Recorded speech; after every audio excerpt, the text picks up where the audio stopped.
Good morning mga kaswilo. Andito pala ako ngayon mga kaswilo sa ating munting palayan.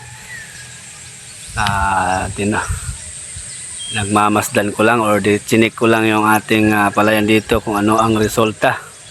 Simula nung ating inaplayan ng herbicide, insecticide at saka foliar. Ito na yung kinalabasan mga kaswilo. So ayan na siya, luntian na siya mga kaswilo. Kaso nga lang ho ay talagang merong nahuli, hindi sila sabay-sabay pong nagbunga. Gawa nga ho nung nakaraan nga po nagtanim kami ulit dito. Kumbaga hulip na to yung iba, yung mga nahuli ba. Kasi nga binakbakan nga ito ng kuhol noon. So nag-ano sila na hindi sila sabay-sabay ba. Ayan o, may bunga na dito. Yun dyan banda ay wala pa. So hahabol naman yan mga silo. Sabay-sabay nang anihin yan. Pero itong doon banda sa itaas mga silo, dahil hindi naman yun naapektuhan ng kuhol, dire-diretso yung tubo niya, ay sa tingin ko ho ay mukhang sa namin, estimate namin ni doktor, mukhang mauna yun, maani yung isang pitak na yun, mauna mahinog. Tingnan lang namin po mga silo, obserbahan lang namin ito. At na-obserba ko nito mga kaswilo ngayon, simula doon, nung pag-apak ko doon sa dulo, papunta dito ay wala naman, kasawa ng Diyos, wala naman pong naglipad-lipad na mga, yung katulad nung piangaw, yung stem borer, yung nangangain ng bunga. Yan, so dito, halos 90% na. 95% na ang may bunga. Diyan lang. May sumilip na.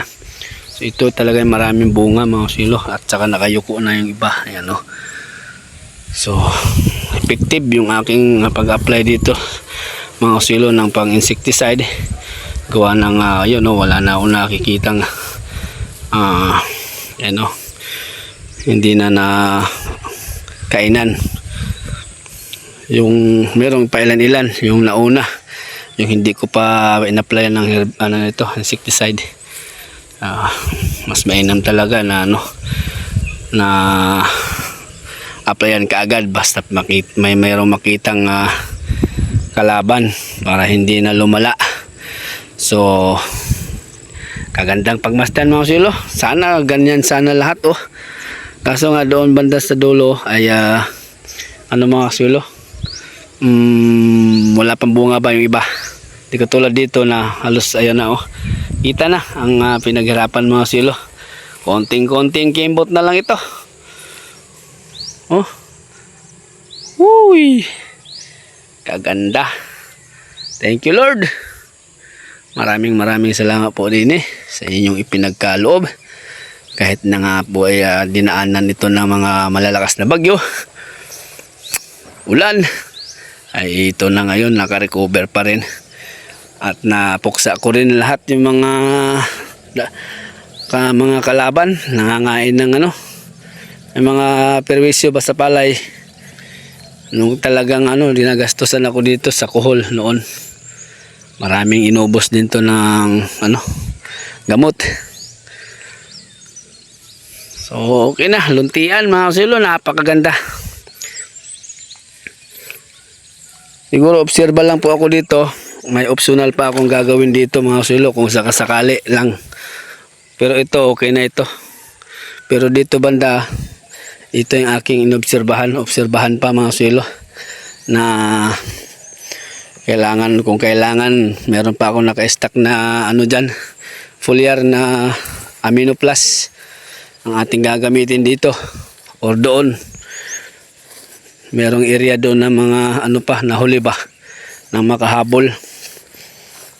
So optional lang naman yon po mga silo. Kapag meron ka lang nakitang meron lang nakitang naninilaw dito, naninilaw na dahon ba, so yun ang ating applyan. Pero sa nakikita ko ngayon ay mukhang hindi na kailangan, kasi malusog naman ang dahon niya. Dahil ito siguro sa ating preparasyon dito sa ating ginawa, in-apply. meron ng ano ito, complete, urea at putas at saka pulyar. So sa tingin ko hindi na kailangan ito. Dito banda yan, ilan-ilan na yung bunga kasi halos ano ito, nakakalbo sa kuhol noon.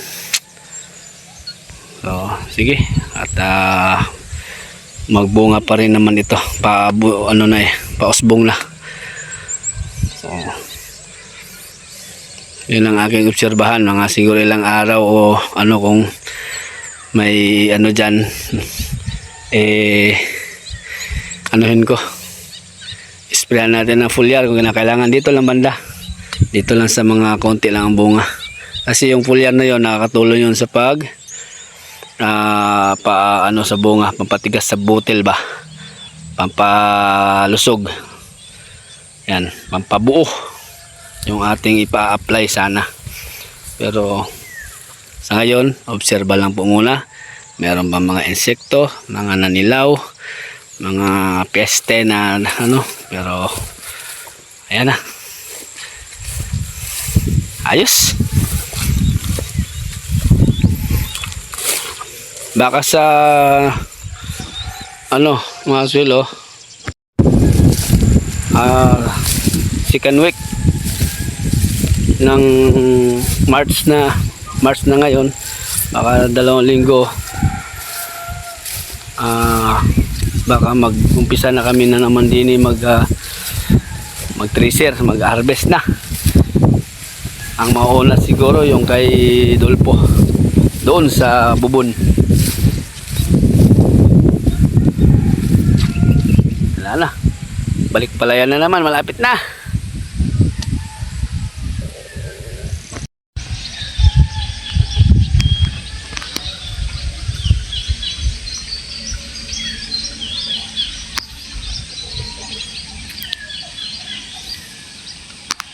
Mukhang mauuna nga ho ito, mahinog mga silo, kaysa doon sa ano, sa isang malaking pitak doon sa baba.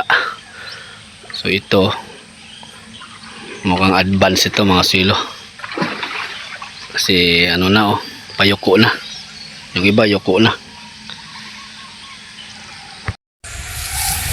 Ayos, napakaganda. So yan, shout out po sa inyong lahat mga kasilo. Mag-ingat po kayo dyan palagi. At sa mga hindi pa nakasubscribe dito sa aking YouTube channel, baka po maibigan nyo,